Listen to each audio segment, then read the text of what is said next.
Okay, so very welcome all of you in today's class. And today's weekly current affair class, we'll be taking some important topics. Nothing much in terms of activity this week. So these are topics that I'll be taking today.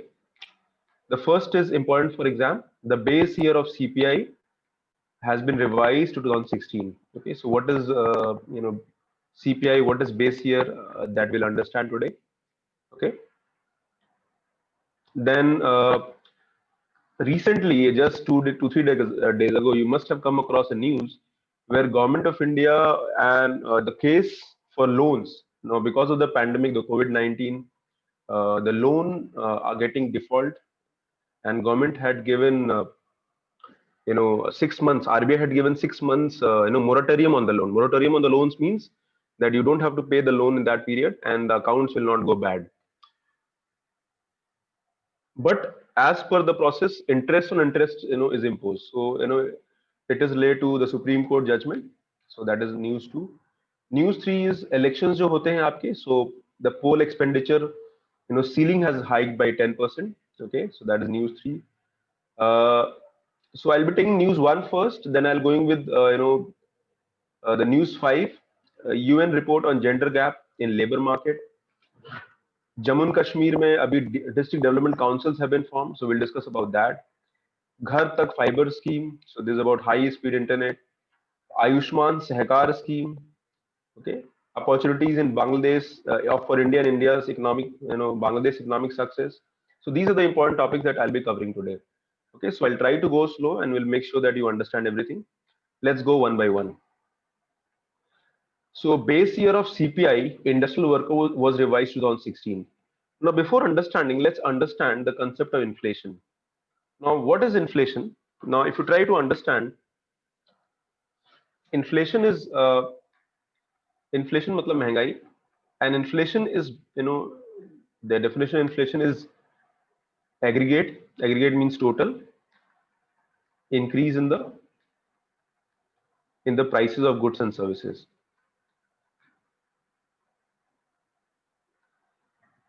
Okay, so that is inflation.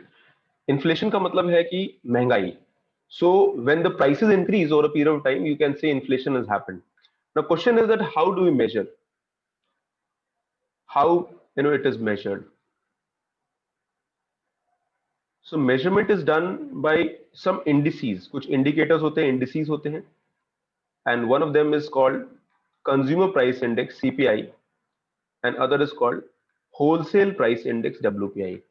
Consumer Price Index is a retail inflation. Retail का मतलब, so we are retail people. हम जाते हैं market से कुछ purchase करते हैं. So we are retail people. We purchase in retail. We take one item, two item.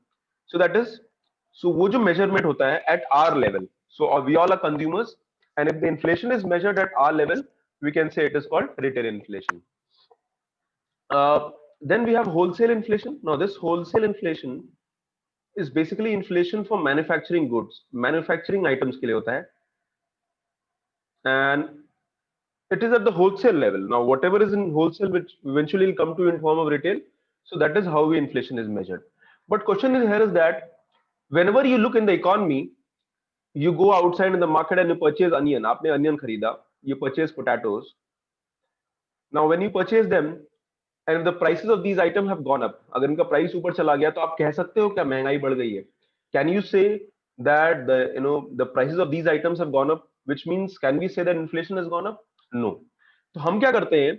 Inflation measure करने के लिए we don't take one or two item, we take the whole basket of goods and services. तो हम लोग क्या करते हैं? When we measure inflation, we take basket, and in this basket we have n number of items, बहुत सारे items होते हैं, and we try to see that what is the increase in the prices of this basket. ये जो prices हैं इनके इस basket कितने बढ़े हैं, and we take a base, हम एक base लेते हैं, and that base is some year. So if I say base is 2000, let's say 10. If base is on 10, so हम इस दिन price को 100 मान लेते हैं, and then we try to measure the price in 2020, let's say, and if the price of the item has increased to let's say 105. अभी आपका जो base year था, base year is a base from which you calculate the inflation. जो base होता है वहां से inflation कितना आया वो आप measure करने की कोशिश करते हो. So base is a base year is a price at which the inflation is standstill. वहां पे inflation zero होता है या standstill होता है, and that is how you measure. So we take a base year and from that base year we take current year. और ये जो prices increase हुआ है, that will cause an inflation. For example, if the price of item was 100 rupees and today it is 105, so you can say 5% is the inflation. Inflation कितना है? 5%. So that is how we measure the inflation for goods and services, and we don't measure for one or two item, we measure for basket of goods and services. तो इसमें क्या क्या हो सकता है? It can have food item, it can have non food item. भाई आप क्या क्या कंज्यूम करते हो? Okay, so you consume food items, you consume non food items. Okay, then you also might be consuming services, for example education, health, banking. तो ये आप services भी यूज करते हो. सो हम क्या करते हैं जब इन्फ्लेशन मेजर करते हैं, so we try to calculate for the whole goods and services item को काउंट करते हैं. So retail inflation it is of 4 types. ये 4 टाइप्स का है and WPI is just one. WPI में सिर्फ गुड्स मेजर करते हैं, no services, goods, only goods. This question came in the prelims this year. इस साल ये जो मैंने आपको पूरा समझाया इसी में क्वेश्चन आया था. So for WPI only we measure the wholesale price. हम सिर्फ होलसेल का प्राइस मेजर करते हैं. हम उसमें भी सिर्फ गुड्स मेजर करते हैं. We don't measure for the services. Then in CPI we measure both goods as well as services. Now there is one more question. How many kind of people we have in the economy? How many kind of people? If I say, so our Indian economy is very complex. हमारी economy बहुत complex है. For example, there are people in rural area. अब उनका जो basket होगा, that basket will be different. For example, people living in rural area might not be having bread, okay, might not be giving rent, okay, they might not be giving rent because वो उनका house है. So the basket of rural area will be different for the basket of urban area. तो हम लोग क्या करते हैं, when we calculate retail inflation individual level पे, so here we have 4 types. One is called CPI industrial workers, CPI agricultural labor, CPI rural labor, and CPI urban non-manual employees. So we calculate 4 different CPI. हम लोग जब inflation महंगाई measure करते हैं at our level, so we calculate 4 different type and we consolidate all of them. फिर हम एक all India CPI निकालते हैं. Now this is the old method. अभी क्या हुआ, in 2010 a new method was added, new method add हुआ. And now we are calculating one more CPI, CPI rural and CPI urban. Okay, so basically we are calculating 6 different indicators, the 4 old indicators and the 2 new indicators, that is CPI rural and CPI urban. And why we are calculating so many CPIs? Because India की economy बहुत अलग है and different people have different requirement. For example, people in rural area, agricultural labor, उनका inflation कुछ और होगा because they might be using certain set of items. People, CPI industrial workers, people living in urban area who have who work in a factory or who have industrial jobs, उनका basket कुछ और होगा. So what exactly are people who calculate the data? They tend to calculate multiple inflation ideas, inflation types, and that is how they tend to understand कि महंगाई कितनी बड़ी है for different baskets. Okay, so in this what has happened, अभी क्या हुआ है that हमने, so base year was CPI industrial worker. Okay, so CPI industrial worker, it is one of the types. कितने तरह के CPI है? The total 6 types. Okay, so one of the types of CPI industrial worker, उसका base year हमने change किया from 2011 to 2016. Now question comes in that why do we change base year? हमको base year, what is a base year? As I explained, आप कोई भी changes, when you have to measure changes, for example you might go to the market and you might say that इसका price बढ़ गया है, okay, but कितना बढ़ गया है? So you'll say earlier its price was 100, today the price is 110. So you will say earlier the price was 100 and today it is 110. So you can say from the base price of 100 it has increased to 110. So that 100 is your base year. तो आप जब भी measurement करते हो, you need a base, and from that base you calculate the how much in the rise or what percentage rise has happened. So इसीलिए whenever we calculate the whatever indices we calculate, whether GDP data हम calculate करते हैं, inflation data calculate करते हैं, या कोई भी data calculate करते हैं, तो हम एक always we take a base year and from that base we try to calculate कि what changes have occurred. So that is one reason. One reason is that हमको हमको measurement में changes या trends check करने हैं, and when you have to check the changes and trends, for that you need a base year. That is the first thing. The second thing is that base year changes because the goods and services जो हम use कर रहे हैं, that is also changing. For example, if I talk 2000 में, I'm sure you all must be very small, but in the year 2000, how many of us had mobile phones? Very few. I had mobile phone, but we did not have the current modern, super ultra, mobile phone. आज का mobile phone is practically like a small computer. But around that time we had very basic mobile phones. So in 2000, in the year 2000, mobile phone, the smartphones were not available. तो अभी जब आप inflation major कर रहे हो and your base year 2000, आपने base year 2000 लिया है और आप आज का प्राइस मेजर कर रहे हो 2020 का, तो what happened in this year, the number of, ये जो 2020 है इसमें, सॉरी 2000 है, इसमें नंबर ऑफ आइटम्स जो थे, I am talking about the list of item that is updating, वो अपडेट हो रहा है, it is updating every year, because every year new items are coming and old items getting replaced. For example, today we don't use mechanical typewriters, आप mechanical typewriters use नहीं करते हो. Today we use computers, we hardly use typewriters. Yes, typewriters could be used by in some areas, but if you go and try to purchase a new typewriter, आपको नहीं मिलेगा. आपको कहेंगे take this computer, put a software in this and take this printer, and that is your typewriter.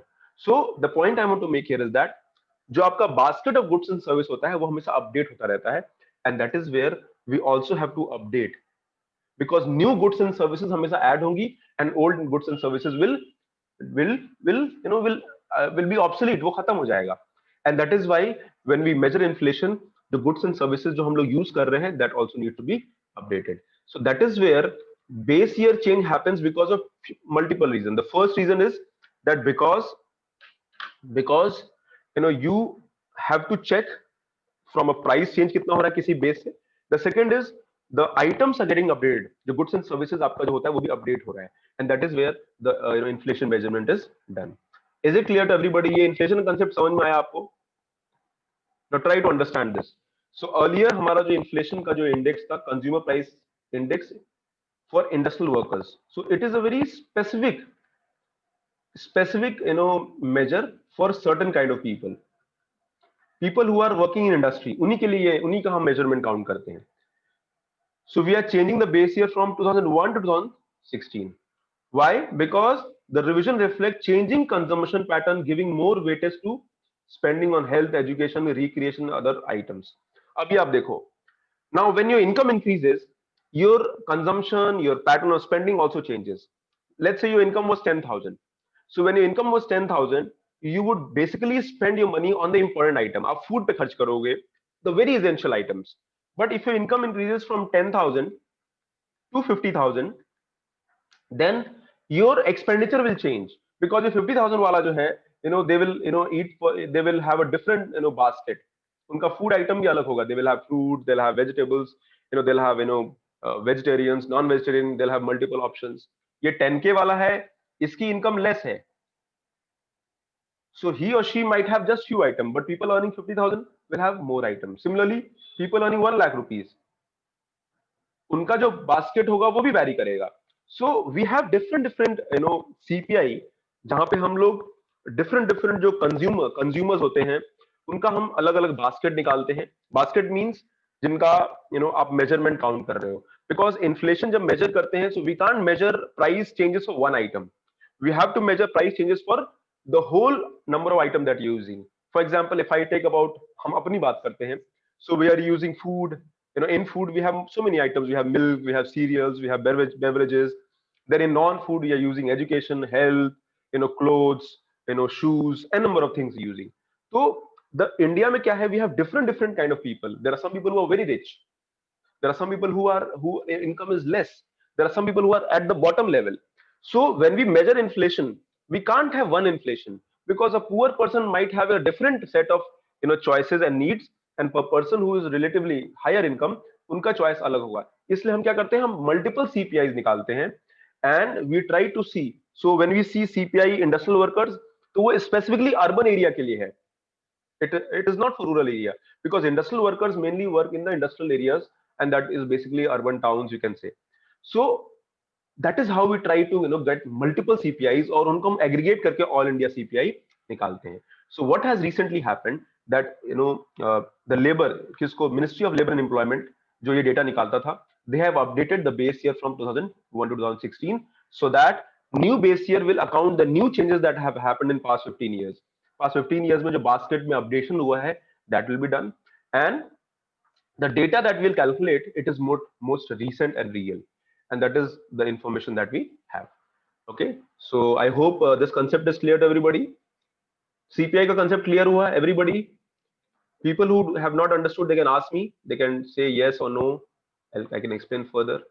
Okay, Sriram, it is okay. What about others?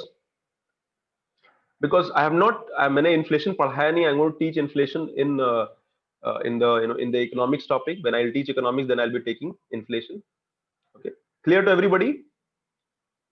Okay, fair enough. So जब inflation measure करते हैं, we don't measure inflation of one item, we measure the basket of goods and services, and we have multiple inflation indexes. Why? Because people in the economy are different, उनका different requirement है, and that is why we have different inflation measurement. Okay, so that is the concept of inflation measurement. तो ये सिर्फ इतना ही news है. CPI का base year has been updated, industrial worker का base has been updated from 2001 to 2016. That's the first thing. Now, what is consumer price index? मैंने आपको ये समझाया. Consumer price index is a weighted average of prices of basket of consumer goods and services such as transportation, food, medical care. तो जब हम लोग CPI निकालते हैं, तो हम लोग it is called inflation of a common man. Inflation of a common man. We all are common people. So हमारा जो inflation है वो CPI से निकलता है. So it consists of consumer goods and service का basket होता है. अभी इधर देखो, see this diagram. अभी ये जो पूरा हमारा बास्केट है, लेट्स से इस बास्केट में आपका 500 आइटम्स है. सो 39% weight is given to food items. Let's say for example you are spending, let's say you're spending 5,000 rupees. तो 5,000 rupees में 39%, or I will say it is equal to 40%. So 40% of this is going in the food item. Okay, housing you are spending 16.87%. okay, housing, so let's say 17 of 5,000. so ये food item में 2,000 हो गया, housing में 17,000. okay, so maybe 8 50 rupees. okay, so 850 rupees in housing. in clothing and footwear 6%. so that is how when we try to calculate the inflation, we also see कि हम लोग कितना उस पे स्पेंड कर रहे हैं. लेट्स से हमने 5,000 स्पेंड किया, तो 5,000 में 2,000 rupees goes for food item, 40%. Okay, ये 40% है. So 2,000 goes for food item. And also जब हम इन्फ्लेशन मेजर करते हैं, so there is one more point that needs to be remembered. Let's say you are spending on shoes. आपने एक shoes खरीदा and you purchase shoes of 500 rupees, but shoes you will have purchase one item. But vegetables अगर पूरे month का हम count करते हैं, तो वेजिटेबल्स आप पर डे 50 रुपीज खरीद रहे हो, और let's say you are purchasing of 100 rupees, 50 ले लेते हैं, एंड फॉर 30 डेज, सो आपका प्राइस हो जाएगा 1500. सो हम पूरा जब इन्फ्लेशन मेजरमेंट करते हैं, we usually do it for for a period of time. Usually it is month. हम मंथली जो है डेटा इसमें कैलकुलेट करते हैं, and we try to see that inflation यानी महंगाई उस पर्टिकुलर सेट ऑफ पीपल के लिए for 1 month how it is changing from the base year of 2001 का जो बेस ईयर था उससे चेंज कैसा हो रहा है. बट अभी 2016 हो गया है, तो अब जो नेक्स्ट डेटा आएगा, लेट्स से नेक्स्ट मंथ और 2 मंथ डाउन द लाइन, तो हमारा प्राइस 2016 में, द प्राइस 2016 वाज 100, और price in 2020 would be, let's say आपने क्या दिया, 108. तो आप कहोगे 8% is the inflation, that is for CPI industrial workers. Okay, so that is how we calculate inflation concept. Okay, is it clear to everybody? You can still say yes और no. किसी को problem है मुझे बता सकता है. I can go slow. Is it clear? Okay, fair enough. Let's move forward. Understood. Wonderful. So that is how we calculate inflation. So CPI is the inflation of common man. Now see this. It is calculated by taking the price changes for each item in the predetermined basket of goods and services and averaging them. तो आप पूरा basket का price over period of time वो कैसे change हो रहा है, वो चेंजेस हम कैलकुलेट करते हैं. And change in the CPI are used to assess price changes with the cost of living. ठीक है, तो CPI is telling about inflation of common man. Okay, Shruti has a question. Taking same month from both the years, sir, to compare? Yes. When we compare, हम base year का same time का period लेते हैं. So 2016 is a base year, new base year. And if I say October, so October 2020 and October 16.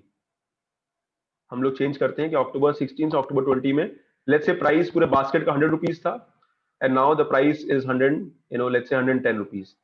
So you will say inflation is 10%. 10% rise हुआ है. Okay, so that is how we calculate. And CPI is also called cost of living index. इसको हम cost of living index भी कहते हैं because it is the inflation of a common man.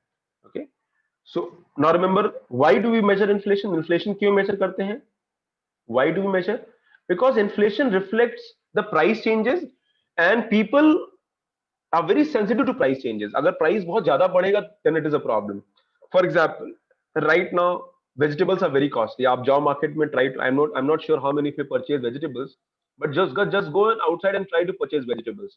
Right now vegetables are very costly, and the reason why they are costly because the prices of vegetables have gone up because supply is less and demand is, demand जितना होता है उतना ही, but supply has become less. So the recently the rainfall happened in many areas, and that led to the vegetable crops got destroyed. Okay, so these are the reasons the inflation might happen. So government के पास जब data होता है and when they see the inflation is going up, which means common man जो है India का, common man, a common woman is facing problem, they cannot pay. Okay, and remember in India the average income is very less. Average income is hardly $2,000, which means somewhere around average Indian is earning around 1,50,000 rupees. Okay, और ये annual है. If you divide by 12, you can say we are average Indian is earning 12,000 rupees per month. Just 12,000 rupees. 12,000 rupees is the average Indian income. एक average Indian income, और ये family की बात कर रहे हैं. It is not individual. Many times it is of the family also. Okay, so ये average family का income है, and that is very challenging thing. तो आप सोचो थोड़ा सा महंगाई बढ़ेगा, 5 vegetables which are 20 rupees, now it has gone to 30 rupees. Now this will change the entire thing. People, the poor people in India, they are not able to purchase basic vegetables, milk. And I'll give you my own example. Yesterday I went day for yesterday I went to purchase vegetables, and I purchased decent amount of vegetable. And when I came back, I saw that the same vegetable last year I was discussing, and one of my my father said that this vegetable last year was almost 100 rupees cheaper, and this year it is 100 rupees costlier. And then my one of my house help that who drives my car, he told me in a smiling way, sir, we are not having vegetables from past 1 month. हमारे घर में सब्जी नहीं बन रहा है. We are just having some potatoes or some mixed items. So that means that is a very challenging thing. Average vegetable cost has gone up, which means average Indian is facing problem. So when government has this data कि inflation बढ़ रहा है, then government will take measures to control inflation. And अभी price बढ़ गया तो government क्या करेगा? Government might import the items. Government might try to bring price control. Government might maybe they'll try to ensure कि जहां से supply जो disturb है supply chain उसको हम correct करें. So government will try to do that because inflation measurement is a very important part in terms of economy. It is a very important economic activity. अगर inflation measurement goes bad, if inflation का data government को नहीं मिलेगा, government cannot take good policy decisions. So for good policy decision, it is very important that inflation is controlled properly. Okay, so inflation is definitely high. So that is, so as I discussed types of CPI in India, so we have 4 series: CPI, UNME, urban non-mineral employees. ये मैं सारा आपको economics में detail में पढ़ाऊंगा. For now, just understand there are 4 types of inflation. These are old series. Okay, in this urban non-mineral employees is measured by CSO. इसको CSO measure करता है, and rest are measured by Department of Labor. Okay, so that is how we measure the inflation. So Khushbu has a question. uh, when inflation increases, then government tries to control it. Yes. When inflation is high, let's say inflation is high, so government will try to find reasons why it is high. Why? And then government will take corrective actions. Okay. For example, 2 years ago, the prices of pulses, we all take tur dal, right? हम लोग tur dal खाते हैं. Prices of pulses, tur dal, increased. अभी 100 के आसपास मिलता है आपको. It increased to almost 220 rupees. And why? Because production of pulses in India, it came down drastically. बहुत तेजी से pulses production down हो गया. So what government did in this period, that government imported the pulses from African nation. हमने तुरंत बाहर से import किया. And government make a whole new committee that how in the coming years in the pulses price should not go up. And today what government does, government is maintains the buffer. Government market से खरीद के एक buffer बनाती है. And the government incentivize, government कहती है whosoever will produce more pulses will give them good price. So that is how. Why? Because this buffer will ensure that price do not increase. अगर supply कम होता भी है तो government अपने buffer से जो स्टॉक मेंटेन करती है government, from that it can give and they can control the prices. So that is how are the examples of how inflation can be measured. Okay. Prithvi has a question. How will government decide rupee value, that is rupee values increase decrease?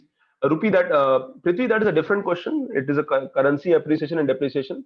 I will take this concept in some other day, because it will require for you to understand how the money supply economy and how exchange rate works. Okay. So it will take some time to explain me that. Don't worry, I will explain it in the coming days.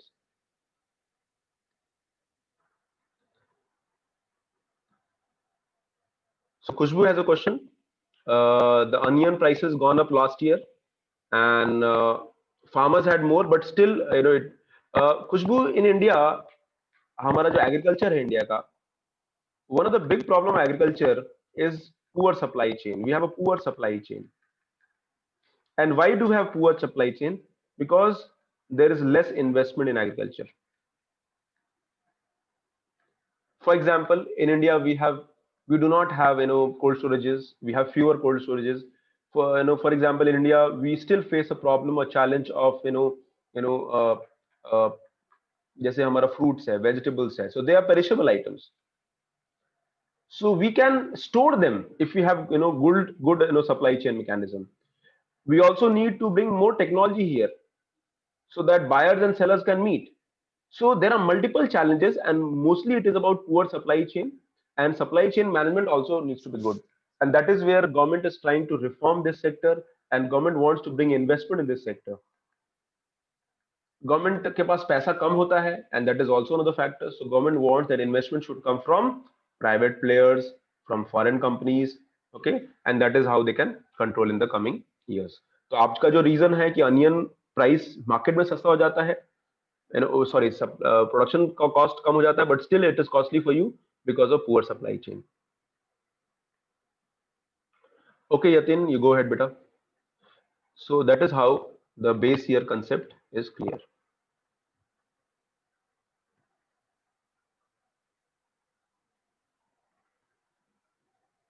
Yes, this new policy, Prithvi, is basically with good intention to resolve all these problems. Okay.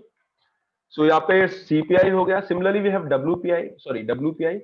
WPI measures the wholesale level price. Okay, and it has a basket of items, but it is only goods. Only goods. Okay, and it measures price changes for basket for only goods. Okay, CPI measure for both goods and services. So that is how WPI and CPI are the inflation measurement thing that we try to do that. India में जो RBI है, Reserve Bank of India, it uses CPI. Government of India is uses both CPI and WPI. The companies, the manufacturing companies, they use WPI. तो हमारा multiple data है, and the government or different bodies use different indexes to know the state of inflation in India. India का inflation का क्या state है वो समझने की कोशिश करते हैं. So that is the concept of inflation. And you can also go inside कि WPI में क्या होता है. WPI has item like food and non-food. Okay, all these are, so you can read that. Manufactured goods. So this I'll explain when we'll study WPI. So that completes the first topic. Now I'll go to the next one.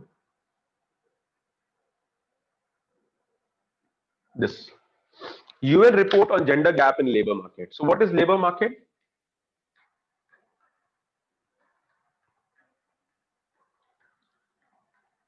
So where we work. So everybody who's working is a part of the labor market. Now labor market basically will have two people. We'll have men or women. Okay. So whosoever we all work, so we are a part of the labor market. Shruti ji has a question. Does investment in agriculture means branded goods? Well, it is one of the examples, Shruti. Investment in agriculture means the overall agriculture investment in the area of irrigation, in the area of supply chain, in the area of infrastructure, in the area of creating technology solutions. Okay, so it could be in any area. Okay, policy interventions can also be there. जैसे अभी government नया agriculture bill लेके आई है, so that is also an example of involvement of government. Okay. So gender equality across the world remains a far-fetched goal. अभी जो नया UN का report आया है on gender equality. Now what has happened? अगर India में देखते हैं across the world, what do we see that the market we still see more male than female, and that number is different. That number is almost the same in past 25 years. 25 year जो पहले जो data था वो आज भी that is there. So it shows that women do not get equal opportunity as men in the job and sectors. That is also true. In fact, in India we have women specific job. A women specific job क्या होता है? For example, you can go in teaching, you can go in nursing. Okay, you can become a doctor. Now engineers are getting famous, but you can become a receptionist. Okay, so these are women specific jobs. Women are preferred in these jobs, and many a times men are not preferred in these jobs. So what do we see? That somewhere there's a glass ceiling in terms of where men and women can work.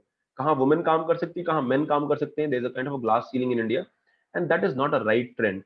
That barrier needs to broken, and the only way forward would be to break this barrier is to make an effort. So ये report ये highlight करता है that in India we still way behind what it could have been. So report provided a reality check on the global status of women 25 years since the world adopted Beijing Declaration and Platform for Action. It presented global state of gender equality in 6 critical areas. कौन-कौन से areas हैं? The first is population and families. Second is health. Third is education. Fourth is economic empowerment. 5 is asset ownership. And sixth is power and decision making and violence against women and the girl child, as well as the impact of COVID-19. So ये कुछ areas में the measurement has been done, and it has found that the gender gap in the labor market has not changed. It is still, we are still जो 25 year पहले था वो भी आज same है. Now the question is why. First is a stereotype. एक stereotype society में, so these are men's job, these are women's job. Second, the woman in India, or for that matter in the world also, in many countries, or rather I would say most of the countries, there's a feeling that women have a primary responsibility of taking care of house. Okay, so status of women to improve हुआ है, but still women, even educated women, take care of the house, and that and even if she's working, अगर woman working भी है, she's expected to take care of the house as well as the children, this and that is something which is still there.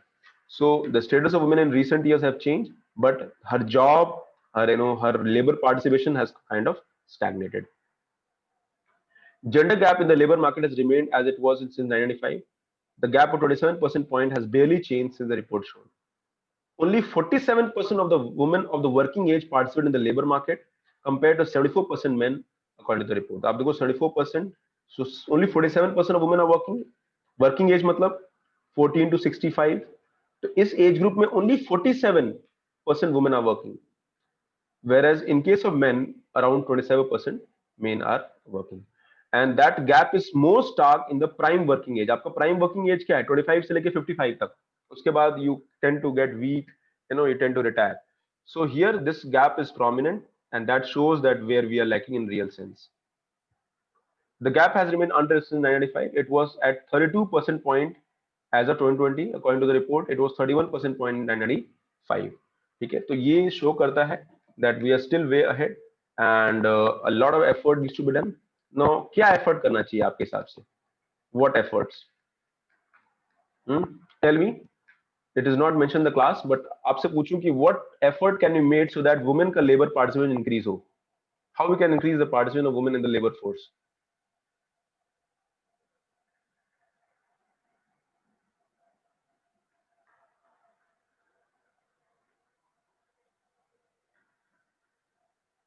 Okay, so one good question, Ashish has say that we can, the care economy, we can think it of as a part of main economy. अभी care economy क्या होता है? Mothers.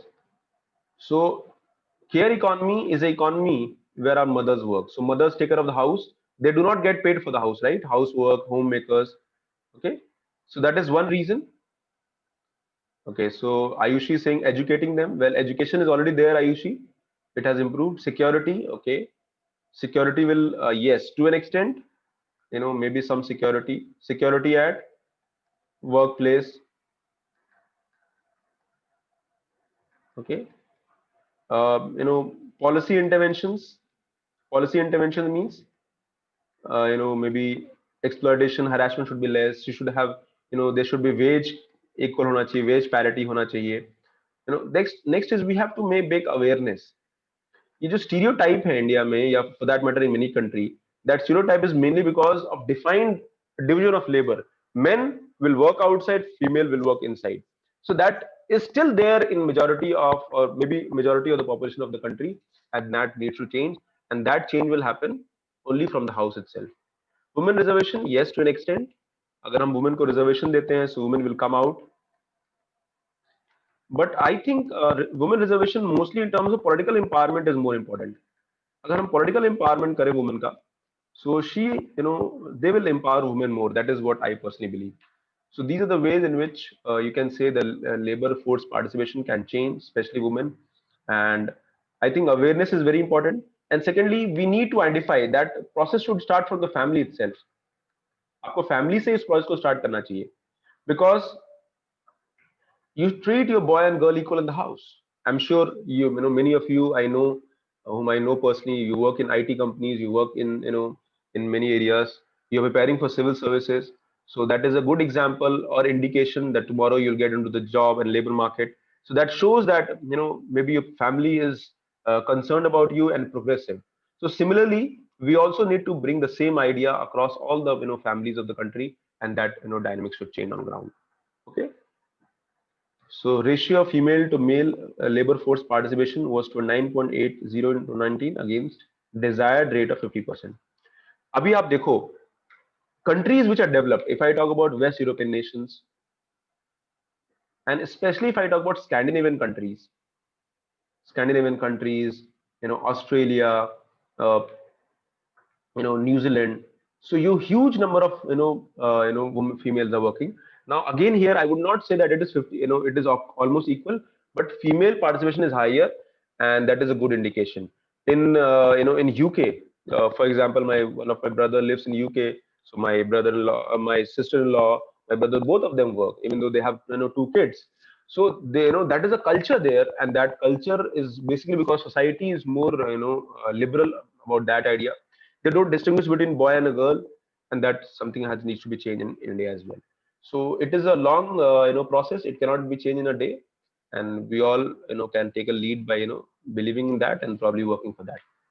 So data in the interactive union report shows how women remain under the burden of unpaid domestic and the care work. So unpaid domestic मतलब आप घर में जब काम करते हो, so you are unpaid and you take care of the domestic work. On an average, women globally spent 3 times as many hours on unpaid domestic and care as men. तो घर का काम men average 1.7 hour कर रहे हैं, and women she is working 4.2 hour. And it is true not only about India but in every part of the world. See, तो आप घर पे काम कर रहे हो, you don't get paid. and that changed the dynamic. So somebody who's working, who's earning, who has more, has better or more, stronger financial decisions. Financial decision ho ya decision making karna ho, so woman relatively finds herself not taking decision, and men take that decision. So that that dynamics changes, and family responsibilities were the primary reason why women do not join the labor force. One more thing, in one of the India's report, is that India में labor force से withdrawal women का भी हुआ है, and that is also because women are studying in India. Women are studying in India, and people who are relatively at higher income level, they choose not to work, preferably because they would want to take a job of their choice, or they would rather sit at home and take care of the house and responsibilities. So that is also one of the reason why अगर इसमें recent में आप देखोगे तो withdrawal is happening because women are studying and they are getting more empowered in that way. So that is one of the example I'm telling about report in India.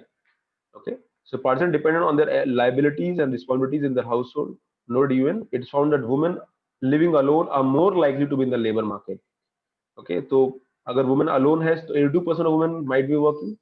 64% of women with a partner, mean you're married but you don't have children, and 48% are living with a partner and children. तो अगर आपकी शादी हो, अगर आप बच्चे हैं, so it is likelihood that almost 50% of the women will not be working. So that this is the prime reason, and that needs to change. Okay, so that is a UN report on gender gap labor market. You can highlight this data in your answers, in your essays, very easily. Okay, and many times you can have essays on such topic. You can also get questions in the main, especially GS Paper 2, on these areas. इस पे आपके analysis based questions भी आ सकते हैं, and you can get topic on essays also.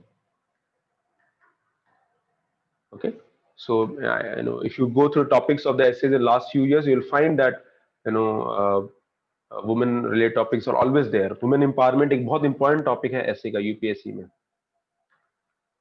is one of the most favorite topic.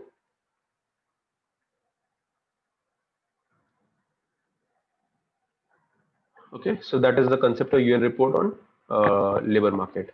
Now we'll come to DDC. So what is DDC? So recently, now what has happened last year, 2019 May, in August 5, 5th August, Article 370 was revoked. Article 370 Jammu and Kashmir का revoke हो गया.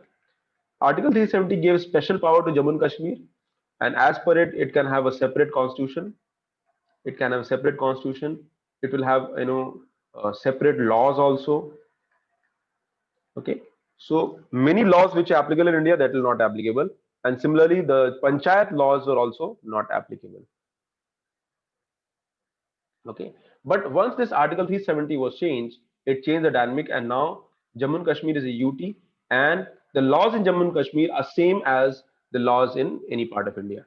So recently what government has done, that they've amended the Jammu and Kashmir Panchayati Raj Act to facilitate setting up of district development council. So ये recently हुआ है, and that is a very good indication, because the idea of DT जो change किया है, the idea is that we have to create a third tier. हमको एक third tier, we have to create a governance structure.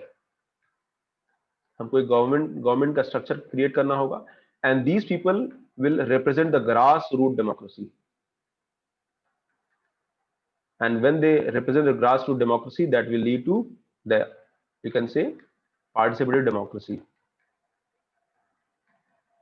Recently, in the past 1 year, government of India is, they are trying to do everything so that in Jammu and Kashmir, people get job, people get opportunity, and people get closer to the government of India. And we also try to understand their problems.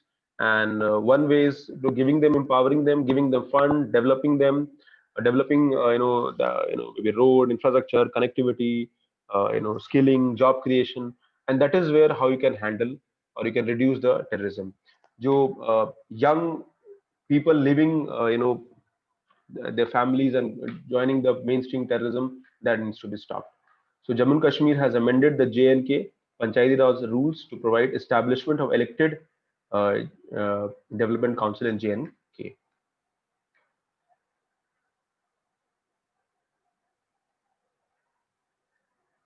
Okay, This system effectively replaces the district planning and development board in all districts and will prepare and approve district plans, and capital expenditure. तो अभी ये DDC एक strong body होगा and it will be working directly under the government of India, and DDC will have elected representative from each districts. It will have around 14 elected members who will decide कि development plan decide करेंगे, and so that is the objective. You can read the structure, it is not important. The structure is not important. The idea is important. The idea is that it will replace the current planning body. So it will have a planning body also, and it will have execution body as well. Okay. So Jammu and Kashmir, so that is the whole objective. How it will work? You can see the function. It will have the members from member of parliament, MLAs, all members will be there. Okay, it will provide priorities for various schemes, consider issues related to speedy development, economic uplift of the district. It will function as a working group for formulation of periodic and annual plans for district. तो इस तरह से DDC work करेगा. What is the center's objective behind the new structure? This is important, remember. Why? Because government feel that Jammu and Kashmir में जो पंचायती system है, that is not evolved, or it is not as effective as in other part of India.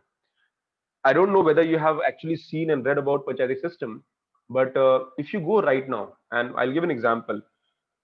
Tomorrow when you'll get selected, आप district level पे जाओगे, you'll go in a district level, you will do job at district level, and you'll see how empowered these bodies are. जो आपके जिला परिषद होते हैं, so they get huge amount of money. We have mandal level, panchayat or block level, you can say. So they get funds here. We have villages also getting funds there. So the money is actually coming to them, and that is a very good example, because now people want to be part of the third tier of government. Okay, so this is what the intention of the government of India in J&K administration as well, and they want to implement the 73rd Amendment Act in J&K. और ये कब आया था India में? This came in 1992. So they want to bring the same structure which is happening all India to J&K as well, and that will ensure that people get involved. और आज जो सबसे बड़ा one of the challenges is that how do we address the gap, address the gap of people. How do we address the gap of we can say trust deficit has to be addressed between the government and the population, the people, and that is by giving power to the people, and 3-tier is one of the way through which we can give power to the people. So that is DDC. This clear to everybody? It's very basic. I'm sure this week you'll be. I just saw this your this thing, and I'm sure you'll be studying this topic this week in the class, and Komal ma'am will be teaching that topic. Okay, so government ambitious Ghar Tak fiber scheme, which aims to connect all the villages with the high-speed internet, is off to slow start in coal-bound Bihar. So scheme will be implemented by Ministry of Electronics and Information Technology, and will connect around 46,000 villages with high-speed optical internet by March 2021. So it will have high-speed internet. At least 5 people in villages should have fiber connectivity, and at least one Wi-Fi has hotspot in per village. So Wi-Fi hotspot, I believe, ये public hotspot होगा. It will be open for everybody, and government is looking at ensuring that fiber to home reaches. For example, right now I'm using Reliance fiber to home right now, and I also have a speed of 100 Mbps. So similarly, it won't be surprising if we see same kind of speed in villages also. But my only question is that can BSNL provide that kind of service? Can BSNL can provide the kind of service that we get in urban area? That is a basic question that needs to be asked. Okay, so fiber to the home.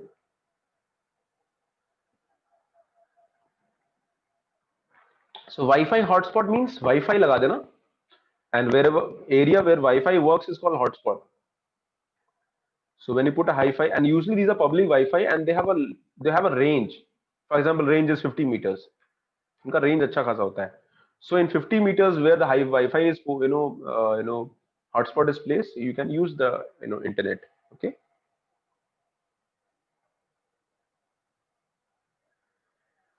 Okay. So it will provide individual buildings, apartment, businesses, high-speed internet connectivity, and FTTH promises speed up to 100 Mbps that is there.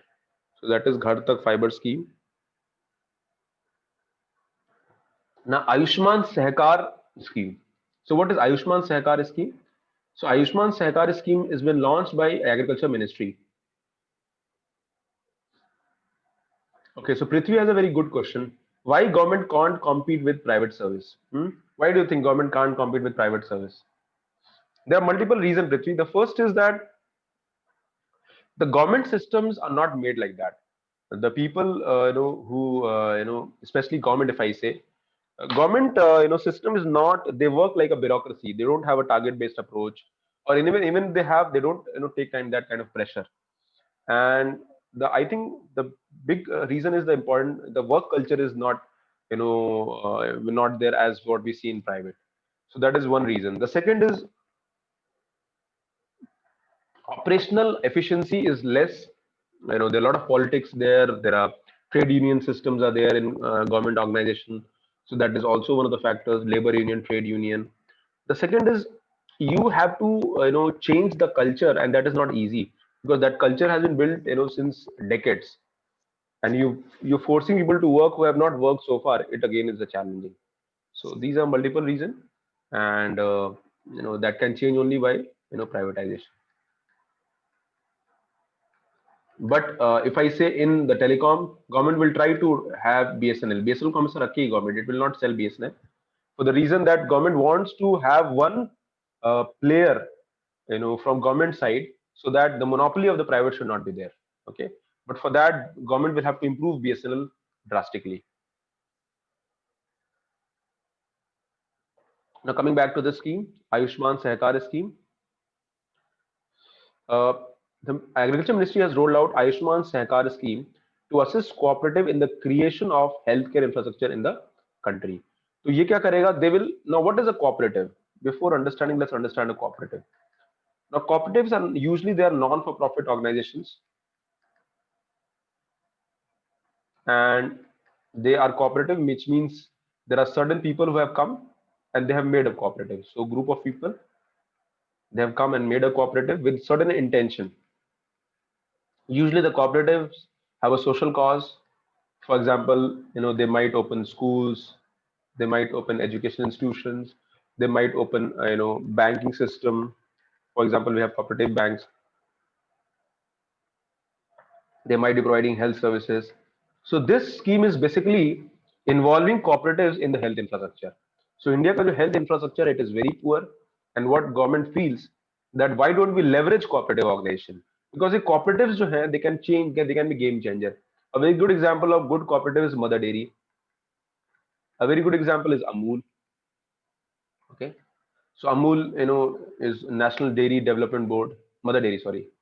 Amul is, so all these are cooperative. Remember, these are cooperative movement. They have good successful cooperative movement. So maybe government is looking at ways can we replicate the same kind of examples, because cooperative if work it functions properly. अगर cooperative अच्छे से काम करेगा, they can do wonders because they have non-profit motive.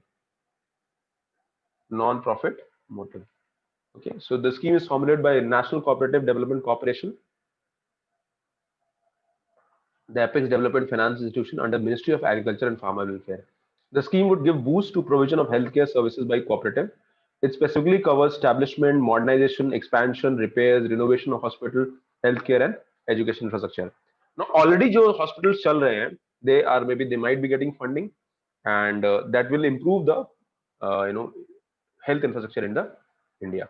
So India का जो health infrastructure है, a lot of work is needed, especially in the rural areas. And rural areas have huge cooperative presence. So cooperative presence in rural area, that is huge. Okay, so government find it difficult to access credit for such projects as banks may not give them loans for non-agricultural purpose. So इसलिए government feels that they should be funding such projects.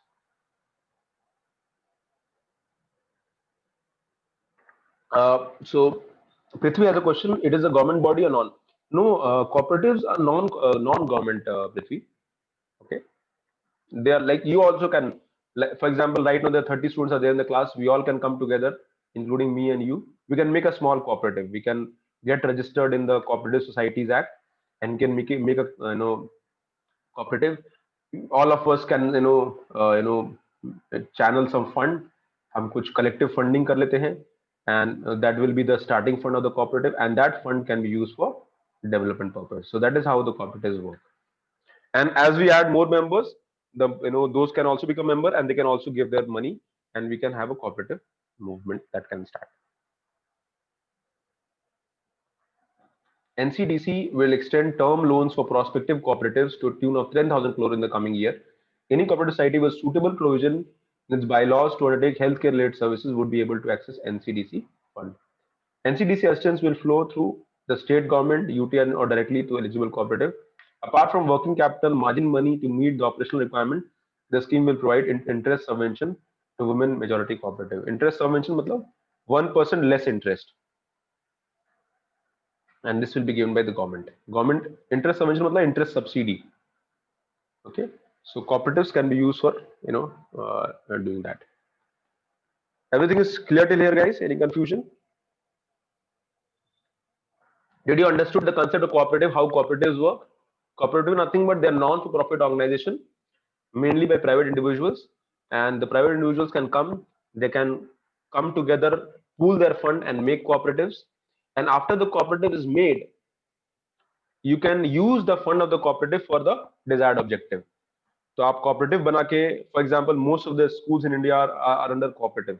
Even the DPS, आप जो Delhi Public School है, that is also it's under a Cooperative Society Act.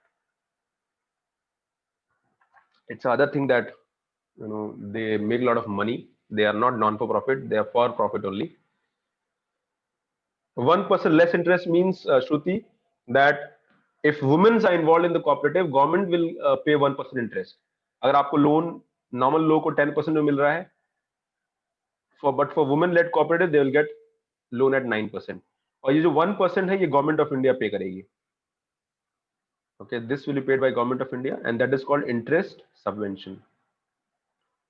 Government pays the interest, and that is called, so they are basically reducing the interest, and government is paying the interest from its own pocket. Okay, so that is called interest subvention. Clear hua the concept interest subvention, everybody?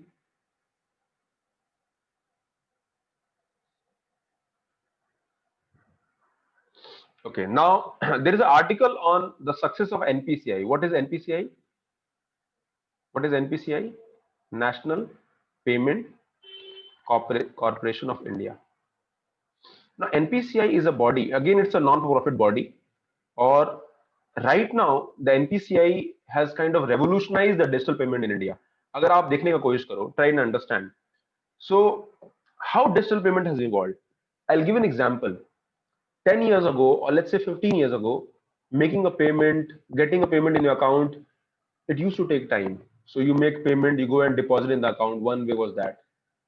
Then you will deposit, and that person will go to the bank and check whether money has come or not. So that used to take a lot of time. Then today we are doing UPI payment, you are doing IMPS payment, immediate payment solutions. You are using unified payment interface, you are using RTGS, you are using NEFT. Okay, so all these are the new solution methods which are basically India's innovation. ये India का innovation है. And how these innovations have worked? They have precisely worked because of the initiative of NPCI. So NPCI is a body under basically it is governed. It was created by multiple बहुत सारे banks ने मिलके create they create this body. And right now NPCI is a body which manages the payment solutions in India. For example, आपका जो ATMs है, तो NPI का system है National Financial Switch. So that works for ATMs. National automated clearing house, बड़े payments होते हैं उनका क्लियरिंग होता है, तो वो इसमें होता है NACH में. Cheque truncation system CTS, cheque truncation system, cheque clearing होता है. बहुत आपका 1 डे में चेक, 1 से 2 डेज में intercity cheque, intercity interstate cheque gets cleared. Immediate payment solution IMPS तो आप हमेशा करते हो. Okay, then RuPay card is Indian payment solution, payment gateway. Earlier we were depending on Visa, MasterCard, American Express. Now we have our own RuPay card, and this RuPay card came in 2014. Okay, so that is also initiative of NPCI. Aadhaar enabled payment system, AEPS. Okay, so if you have an Aadhaar account and you can withdraw money from the account from you're using AEPS system. Bharat bill payment system, आप bill pay करते हो, water bill pay करते हो, electricity bill pay करते हो, can you see you do it in instant, आपको instantly हो जाता है payment. So we have a Bharat bill payment interface which provide that. You have UPI, Unified Payment Interface. UPI has revolutionized the payment system. All right now जो हमारे phone पे है या फिर आपका पेटीएम्स है या फिर आपका गूगल पे है, they all are using unified payment interface, UPI interface. So that is NPI system, and this article is discussing about how NPCI has evolved, how India has adopted the digital payments, and it is also questioning certain things because right now, some of the bodies, especially private bodies, they want that payment, जो भी payments हो रहे हैं, they should have certain user charges. For example, right now NEFT, RTGS, so they have very nominal user charges. IMPC nominal, UPI, NEFT no user charges. So government चाहती है कि payment digital payment solutions should be more widespread and people should not be paying money for such payments because that will revolutionize. India में जो average people है, their income is less and every single penny matters for them. So this is what this article discusses. So let's understand this article. Digital payments have found strong ground in India, reducing all modes of payment to the background. Through a faster system of simultaneous debits and credits, the money value is transferred from one account to another across banks. With such versatility and ease of settling financial transaction, the growth of digital payment is going phenomenal. With new financial tech companies, banks of financial tech. So Paytm is a financial tech company. Okay. So major thrust towards large value payment. तो अभी हमारा RTGS है. तो RTGS is for big payment, wholesale payment. It was launched on 4. वैसे ही हमारा NEFT है. तो NEFT, अच्छा RTGS इसको हम रियल टाइम ग्रॉस सेटलमेंट बोलते हैं. रियल टाइम मींस इंस्टेंटली होता है. आपने आपने 10 लाख का डिपॉजिट किया, RTGS किया, within a second that money will be reaching. NEFT on the contrary it is not instant, ये इंस्टेंट नहीं होता है, but it is mostly on the same day payment हो जाता है. So large value payment on the stock trading, government bond trading were covered under RTGS. It substantially reduced the time for settlement. फिर later on RBI introduced NEFT to support retail payment. तो हम लोग जो payments करते हैं वो NEFT करते हैं. And NEFT right now government ने क्या किया, उन्होंने बोल दिया कि it will be now round the clock. Okay, पूरे दिन भर आपको available रहेगा. RTGS will also follow. आप बाद में RTGS भी round the clock कर सकते हो. And this all has been happening because of all the effort of NPCI, and NPCI was set up in 2009 by 10 lead banks at the instance of RBI. तो RBI ने कहा कि भी आप सारे बैंक्स मिलके एक बॉडी बनाओ, एक कंपनी बनाओ, और वो company non for profit company होगा, and that body will actually promote the payment system, or they will manage the payment systems in India. So right now हमारे जितने भी नए नए innovations हैं, that is basically NPCI. And even the international bank systems have understood, have endorsed the success of NPCI model. बहुत सारी countries हैं, they want to replicate India's digital payment model, and that is precisely because India has done so well in the payment systems. Okay, so there's one more debate कि जो digital payments हो रहे हैं, they should be like public good. ये public good की तरह होना चाहिए. It should be free. You should not pay for the charges. For example, अगर आपने 10,000 rupees transfer किया, so you should not pay for this. There should be 0% charges, and because this will facilitate, and whatever these charges, अगर जो सा cost आता है, that cost should be subsidized, and new innovative solutions should be found so that company can generate revenue by other sources. And the other factor could be that अगर subsidize नहीं कर रही तो government can pay this money, and that should be the way forward. That is what this article is discussing. Okay.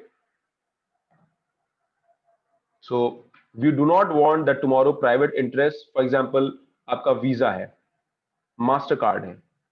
Now जब आप visa and master card use करते हो, जब से कार्ड यूज करते हो, so basically this card, the banks actually paying to these companies. Banks आपके yearly जो है, आपका कार्ड चार्जेस लेते हैं, रिन्यूअल चार्जेस लेते हैं, कार्ड लॉस हो जाता है तो उसके चार्जेस लगाते हैं. So basically, if you're using the payment gateway, the banks are paying good amount of money to Master and Visa card, and that is where India came with its own payment gateway, that is RuPay card. ठीक है. But ये क्या करते हैं ये लोग भी, they try to make, ये बैंक्स और वीजा मास्टर ये लोग भी आपस में डीलिंग करते हैं कि भाई आप, हम आपको अच्छा सर्विस देंगे और आप यूजर से कुछ चार्ज लो, you take money from that. And this article is says that that should not be there. Users को और बेनिफिट मिलना चाहिए, and this non-for-profit company should remain non-for-profit. It should not become a profit company, because that will defeat the entire purpose. The digital revolution that we have seen in India in past few years, that is precisely because government made a lot of effort to revolutionize digital payment. Okay, because आज भी अगर हम बात करते हैं तो huge number of people do not have access to digital payments in India. So अगर हम charges लगाएंगे, so those people will be discouraged. Okay, so instead of strategy should be to assist NPCI financially, either by the RBI or the government, to provide retail payment services at a reduced price in certain priority areas. Okay, अगर service provide भी कर रहे हैं तो बहुत कम charge करिए, because there was a demand that आप NPCI को प्रॉफिट पे लेके जाइए, and maybe use some user charges for the services that they are providing. Okay. Now, issue of MDR. What is MDR? MDR is called merchant discount rate. Merchant discount rate. जैसे आपने credit card, आपने card payment किया, अभी जैसे आप लोग card payment करते हो, सो आप पीओएस मशीन में, पॉइंट ऑफ सेल मशीन में, you swipe the card, right?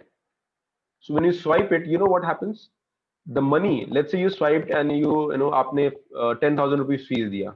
जब आपने 10,000 रुपीज फीस दिया, तो इसका 1%, और depending on what kind of card is there, because card can be debit card, it can be credit card, तो इसमें कुछ चार्ज लगता है। Usually it is from around from 1% to almost 2%। तो ये 10,000 का 1% plus plus GST on that, ये जो पैसा है 1% प्लस जीएसटी, ये डिडक्ट हो जाता है, which means let's say 1% is how much, 100 rupees plus GST 118। So actually money जो अकाउंट में क्रेडिट होगा वो 10,000 माइनस 118। अब ये जो 1% है, this is called merchant discount rate. ठीक है, so government of India wants that this merchant discount rate should be less. और इसीलिए अगर आपको याद हो, in the last few years government has said कि अप टू 2000 रुपीज तक के जो पेमेंट्स हो रहे हैं, payments, they will be no MDR, यानी पैसा कटेगा नहीं आपके अकाउंट से। ओके, एंड जो भी आपके बिजनेस पीपल हैं उनको अकाउंट में पैसा आएगा, and that money will not be deducted. But if I talk about the fees which is coming in our institute through the POS machine, we get deducted like that. Similarly, जब आप InstaMojo करते हो, so InstaMojo is a company which provide payment solution. When you make a payment through InstaMojo, actually they deduct almost 2 to 3% money. वो 2 to 3% money deduct कर लेते हैं. So this is something which kind of discourages the system. अभी 2 to 3% money is huge amount of money, because जब transaction वो आपके ऐसे मान लो 10 transactions हो रहे हैं या 100 transactions हो रहे हैं, so this amount is high. So they say that zero MDR on UPI and RuPay will help to popularize the digital payment, benefiting both consumers and the merchant. तो ये जो payment है merchant, वो merchant pay करता था, and so this is something which needs to be changing. तो वो भी इसी पे issue of MDR भी इस पे discuss हो रहा है, that government should ensure that the MDR में, because MDR में usually जो companies होती हैं वो आपके Visa होते हैं या Master Card होते हैं, okay, so they charge that money, and apart from जो आपके merchant banks होते हैं, okay, जैसे आपका ICICI बैंक है, so इनका अपना एक merchant bank service और merchant area होता है, कोटक का, सबका अपना अपना होता है, so they charge this money. So this article is discussing that the MDR should also be less. It should be, because that is how you encourage the digital payments in India. So they have given example how European Central Bank has imposed ceiling on the MDR, protecting consumer interest. तो इस तरीके से promotion होना चाहिए, because अगर ये interest लगेगा, if this interest is charge, जो मर्चेंट्स होते हैं they don't want to take payments, वो पेमेंट्स लेंगे नहीं। मेनी मर्चेंट विल से आप कार्ड से पेमेंट करो, कहेंगे आप हम आप 2% आपसे ऊपर लेंगे, ऊपर से लेंगे। So if you are paying 1,000 rupees, so they will say 200 rupees हम ऊपर से लेंगे। So practically you are paying 102%।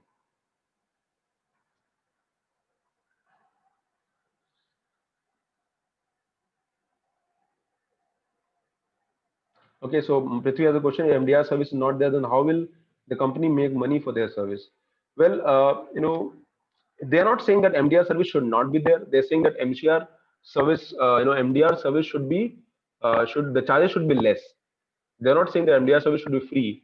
वो ये कह रहे हैं पृथ्वी that the charges should be less so that encourage the quasi MDR. Right now, the digital payments are getting costlier, and that is not in the right spirit of for the economy in long run. ठीक है. So अगर हमको digital payments करना है, तो one way is to reduce the charge cost that is there.